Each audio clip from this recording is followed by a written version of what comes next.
Power systems are a very interesting part of anime.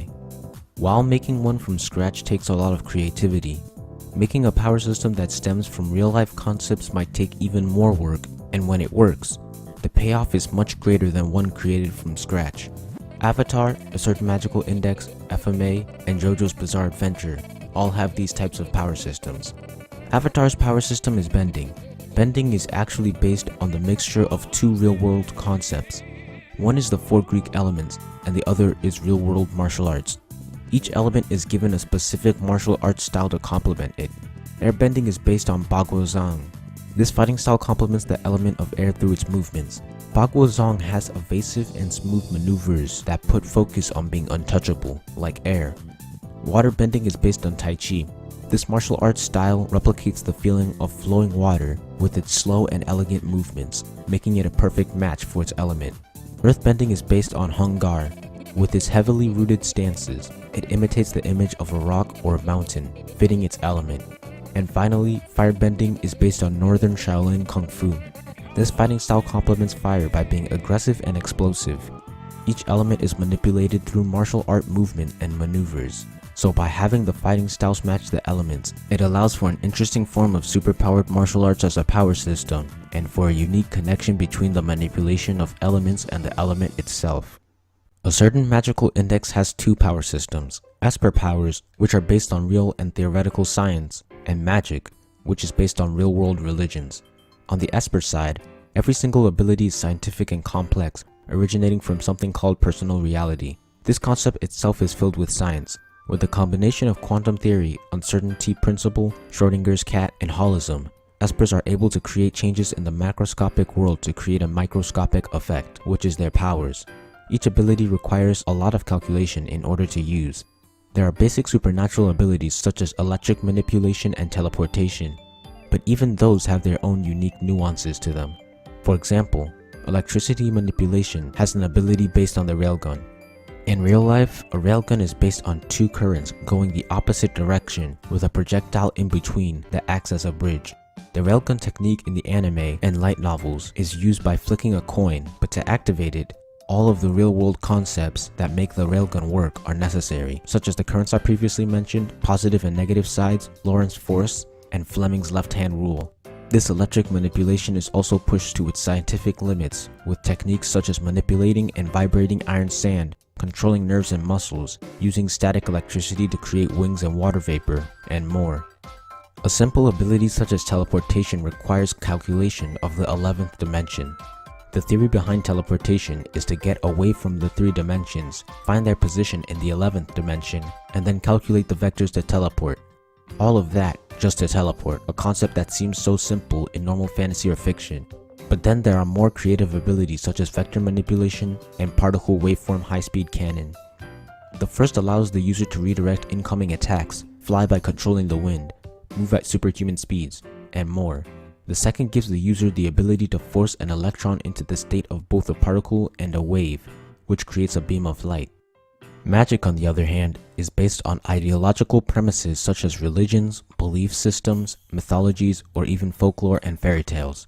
While it does have tropey concepts such as mana, it is very unique and different, starting with its roots.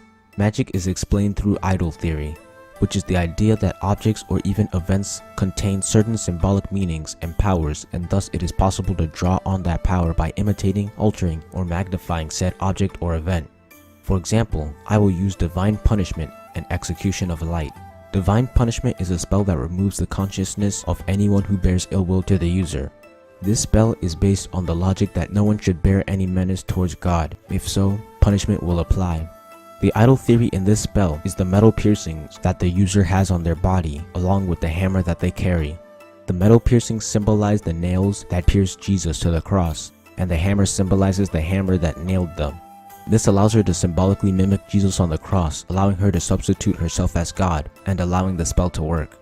Execution of Light allows the user to change the precedence of things through verbally stating it, where something with a lower precedence can't harm something with a higher precedence. This allows the user to do things such as making their weapons invincible to an opponent by raising the precedence of their weapon's material and lowering the precedence of the skin. Idol theory comes into play with the user carrying flour, which represents the flesh of God. The power is based on the belief that the order of precedence was changed in order for Jesus to be killed on the cross, as humans shouldn't be able to kill him. This spell mimics Jesus changing the precedences. There are more concepts in magic like magic circles, chants, and songs, and special items, and multiple religions such as Christianity, Shintoism, and Buddhism are used. Next is Fullmetal Alchemist. FMA's power system is basically where alchemy is real and can be used for fighting. While alchemy, the transformation of matter, turned out to be fake, FMA finds a way to make it as realistic as possible with a little bit of fantasy. Transmutation is the act of manipulating and altering matter by using natural energy. Transmutation is powered by the diastrophic energy that is released from the movement and collision of tectonic plates deep within the Earth's crust. Transmutation follows equivalent exchange.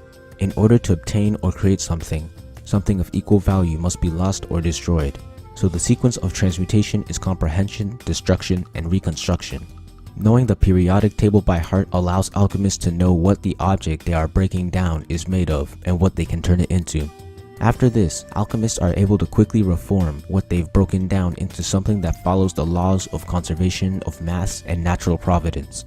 All of this is possible through transmutation circles, which contains a circle that focuses and controls the flow of power, and alchemical runes that symbolize various things, which dictates what kind of alchemy that'll be used. And lastly, JoJo's Bizarre Adventure.